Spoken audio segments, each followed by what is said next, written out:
Hej! Nu tänker jag göra en unboxing-video. För igår så fick jag en tidig födelsedagspresent. Den här kameran, den heter Canon LEGRIA HF M52. Okej, nu kör vi.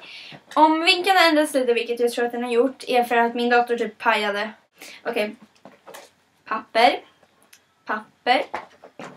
Papper. Och väldigt tjockt papper.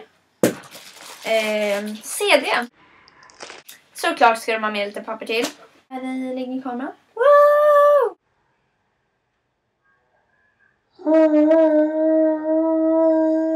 Okej, nu kör vi.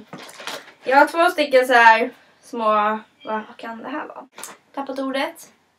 Reservbatteri. Någonting sånt. Ingen aning. Sladdar. Sladdar. Sladdar. Sladdar. Men på riktigt, hur många sladdar finns det? Vad 17 är det här? Liksom, va? Okej, men här ligger kameran. Nej, men... Där. Okej, nu kör vi. Indränkt i bubbelplast. Wow.